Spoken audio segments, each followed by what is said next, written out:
Hello friends of the electrified charging fun and welcome to Electrified Speicher, your channel all around Škoda's e-mobility. My name is Matthias and with that a warmly welcome to part 2 of How to Škoda EV. And this time we are talking about the driver assistance systems. In the first video, and if you missed that you should really look that beforehand, we just drove and tested the car. Now it's time to get some help while driving. And I don't want to explain every single assistance systems like stated in the manual. I will show you how they work, how they are playing together with each of those functions. The good news is it's in every car the same. You know one, you can drive them all. And maybe you do not have all of the assistance systems because that's dependent on your level of equipment, but it doesn't matter. I'm pretty sure you'll find what you need. And now let's hit the road. Your entry point to the assistance systems in your Škoda EV is this little button here, the farthest left one called Assist, or you can also access them in the vehicle menu under Assist Systems.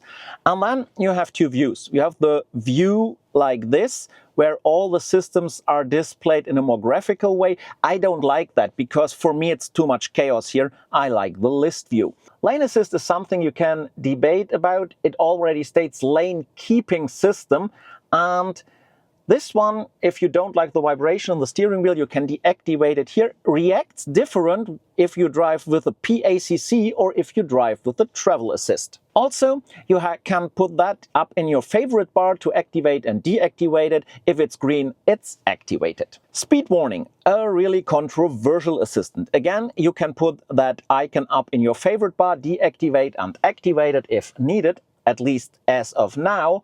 Well, first off, you can enter the warning threshold here. Standard means the system decides on its own and it's dynamic. It's not just 1 kilometer an hour above and it will remind you, but you can always go to 5 and 10 kilometers an hour. Another very important setting is down here. Do you want an info sound when the permitted maximum speed changes? I have this always deactivated because at a certain point it gets really annoying. So if you hear this sound, whenever the speed changes, well, that is the option to go for. Next up is the travel assist, the semi-automatic driving assistance. And if you expect a lot of settings here, no. You can only set the assisted lane changing here, meaning the car on the highway will do the lane changing on its own. And if you do not want that assist at all, you can deactivate it here. In the adaptive cruise control, you have two very important settings, speed limit response and road layout response. If those are active, the car will react when the adaptive cruise control or travel assist is activated to the road layout, for example, a roundabout, a bend, and reduce speed, and to the speed limits it knows or recognizes on the street. If you do not want one of them, please deactivate it here. To switch between the speed limiter, the adaptive cruise control and the travel assist, you've got that button here on your steering wheel. And then on the cockpit display it will show you the modes. And with the left scroll wheel you can switch through all of them. And if you activate one, with a press on that left scroll wheel, you can also see down here what is activated. The symbols are changing whenever you're switching. Now it is travel assist. And even travel assist and adaptive cruise control differs. So you know what kind of assistant is activated during driving. You can set your cruise control in your Škoda EV already starting at 20 kilometers an hour, not at 30 as in so many other cars. And then you can go all the way up to the maximum speed and even above. As you can see here, I can set the cruise control to 200 kilometers an hour in my ENYAQ RS, yet the car is capable of only driving 180. I would like to start to talk about the assistance systems with the pACC, the Predictive Adaptive Cruise Control. This is a system which keeps the distance to the car or the vehicle in front of you and will adjust the speed. But why is it predictive?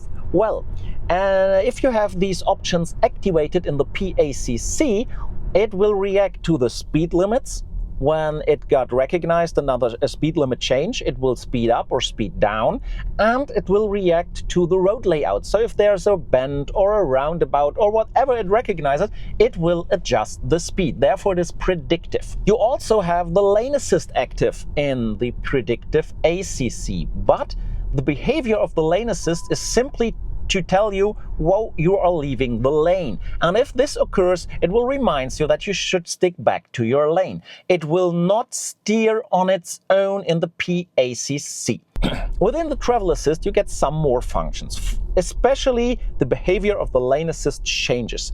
So you get everything from the pACC. If you are driving the travel assist, the car will also start steering. You are not allowed to let go from the steering wheel, yet the lane assist changes to active steering, trying to keep you in the middle of the lane as good as it can. This means not only on the highway, but it is meant to do mostly on the highway. The second change in travel assist is the assisted side or lane changing system. Within the travel assist, you can activate this, and if you have that function activated, well, you get small white arrows in your cockpit display or head-up display when the system on the highway recognizes that you can switch lanes. And if you want to do that, you need to use the turning light, but only just in the tip position. So don't put it down. The assistance system, the changing system will not work. In dense traffic, it might not be handy because you as a human will recognize way more options to switch lane than this system. With that comes another system you do not even have any settings for, and that is hand recognition. This is only active in travel assist, not in any other driving condition, because there it simply doesn't matter, because you have to steer. If the hand recognition tells you should put your hands back on the steering wheel, this has many levels. So in case you do not have your hands on the steering wheel, or the system thinks that your hands are not on the steering wheel, first thing is a white icon, solely a white icon. And you can only see it on the cockpit display. It's not displayed in the head-up display. None of this. After this, there's a white text message telling you to take over steering. Afterwards, there comes a red icon, a red message, and a warning sound. And if still nothing happens, or the system still thinks there are no hands on the steering wheel, the next will be one very short, sharp brake. And if this does not do anything, well, then the SOS braking scenario is activated. The car will brake sharply. It will do this that you really feel it. Then it will use the tightener of the seat belt in a constant way to push you, that you feel, hey, get up, wake up.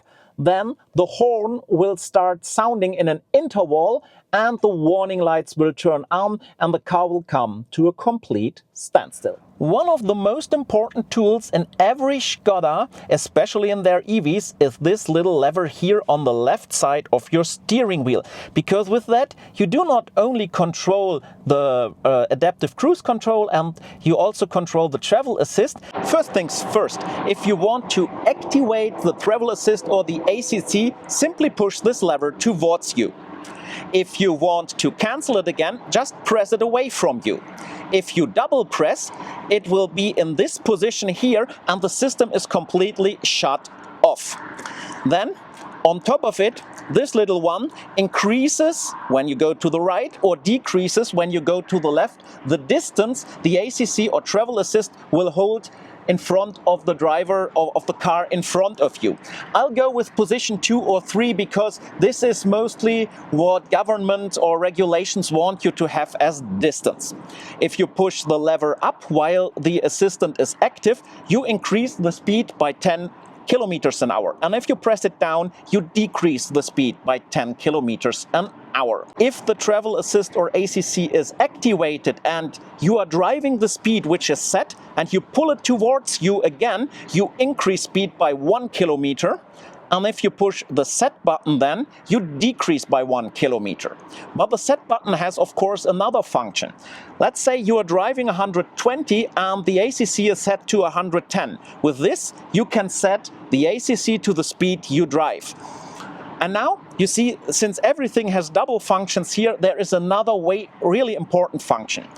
If your ISA, the Intelligent Speed Assistant, is telling you a speed which it wants to drive, and which is coming ahead of you, so a prediction, and you do not want this, you can pull this lever towards you again and cancel the suggestion of the car, keeping the speed you are driving. That may sound intimidating to you right now, all the many functions on this single lever, but that is a Škoda speciality which I hope they will keep in coming cars, so that they will stick to this lever, because once you get used to it, and that is rather quick, it is really intuitive to use and very easy to operate without looking down there, and I really like this one.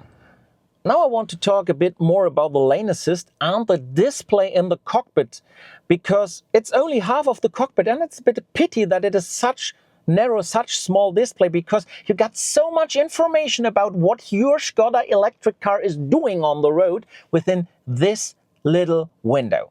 First off, the lane assist is telling you there what he is recognizing on the street, what type of lane he is recognizing. There are different symbols for a broken lane, or for no lane, or for a lane he thinks it could be there. So simply watch to this. He also recognizes the border of the pedestrian sidewalk. If it's green, the car reacts to it, it's active. If it's white, it doesn't. This goes for nearly everything in your Škoda EV. Green means active, white means not active.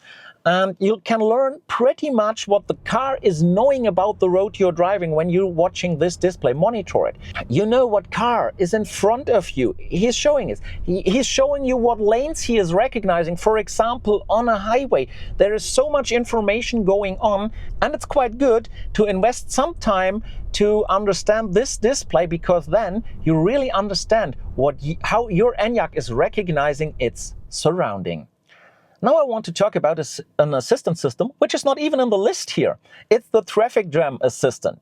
Yes, your Škoda electric car comes with a traffic jam assistant, which basically combines other assistant systems into one, that if you got stuck in traffic and have this typical stop and go, well, the car will recognize the car in front of it due to the pACC, and the lane assist will keep you in the lane due to the travel assist, and the car will always continue driving, stopping, stop and go to the car in front of you. You do not have to do anything. That's quite handy in a traffic jam, but way more comfortable is that the traffic jam assistance also works in stop and go at traffic lights in the city, because basically it's the same situation for his perspective.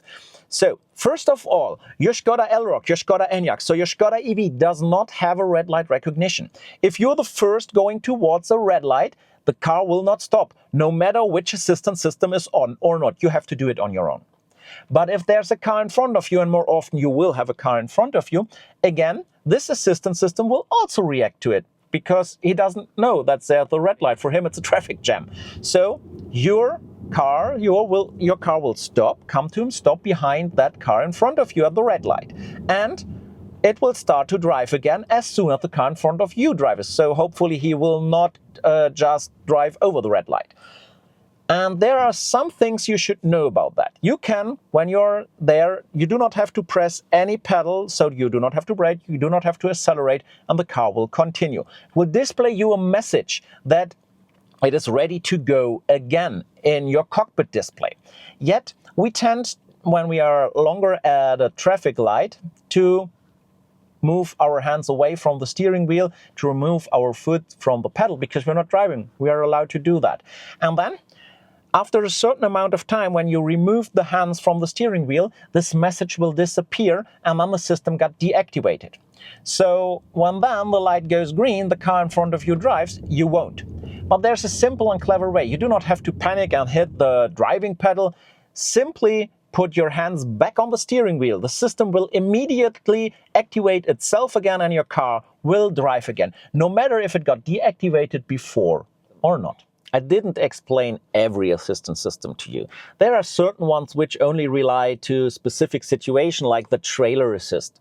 And of course, there are more systems than only assistance systems. There are also emergency systems. And please excuse that I do not show you the emergency assistance because I don't want to get into an emergency situation just for the cause of the video, but they are there. One specific, very important emergency assistance system, I already told you, that is when your hand recognition is not longer recognizing the hands so that the car comes to a halt. There's one function I would like to show you which also counts to the emergency systems. And in any case that the driver gets unconscious or something happens to him, you can use the park brake, because it's not as in the old days where all brakes are blocking. Then the passenger can just pull the park brake, keep it pulled, and the car will come to an immediate stop. Let me show you. And here we go. When you activate that function, the seat belts get tightened. The car will also try to keep in the lane. It was not necessary here because it was just a straight road, but in any case there is a bend. The car will try to keep in the lane, will heavily decelerate, and will also turn on the warning lights if necessary. A rather discreet yet practical assistant is the function auto hold. Auto hold secures your car against rolling away. And auto hold is displayed with the word auto hold, or in newer software versions just with the word hold, in the cockpit display. And regardless you're parking or you have to stop at a traffic light or you're waiting behind another car, as soon as your car comes to a stop, auto hold will be active. As soon as auto hold is active in green in your cockpit display, you can release the pressure from the brake, you can take your foot off, the car will not roll at all. And as soon as you hit the drive pedal again, the car will start rolling again. And this goes even as far that you can leave the car without using the parking brake. In the first part I told you just activate the parking brake when exiting, but you do not even have to do that. Just brake, come to a standstill, see auto hold, let the gear be still in D or B, and exit the car as you see here. And as soon as you do, the park brake is automatically applied. But sometimes auto hold can be a bit inconvenient. For example, in a car wash where you are pulled through, or when you have to maneuver into a parking lot on every centimeter you want to simply roll. Therefore you can deactivate it. And the easiest way to do so is just have the button up in the favorites bar. And if it's not there, well, how to configure that bar and the infotainment, that's the next part of this series, part number 3. But you can also do that within the menu. Just go to vehicle settings, exterior and brakes, and there you have auto hold and can deactivate it completely. I hope I gave you a good overview of the automated and assistant driving functions a Škoda electric car has to offer you, because there are plenty. You might not see them fancy displayed on your screens in the car like in other EVs, but they are there and the software is working. And it's working quite well, especially in the current software generation you have in your ELROQ or ENYAQ facelift or ENYAQ like this one here. And no, it's not autonomous driving. Therefore, you have to stay on alert, watch the street, and are able to react. Yet you get a lot of support whilst doing this, and basically you're just watching the street and the car is driving for you. No, it's not free of any errors. Yes, the car has certain errors like every other car has when it comes to automated and assisted driving. If you've got any questions, write them down in the comments and I will answer them if I can. Also, I will take the most often asked questions and put them in a small FAQ on my website. And if you like the video, then please give it a thumbs up and consider to subscribe if you're not already subscribed, because then you do not miss out any new content, especially the next part, part 3, where we talk about the configuration of the infotainment system. And I hope we see each other in that video, and until then, stay full of energy.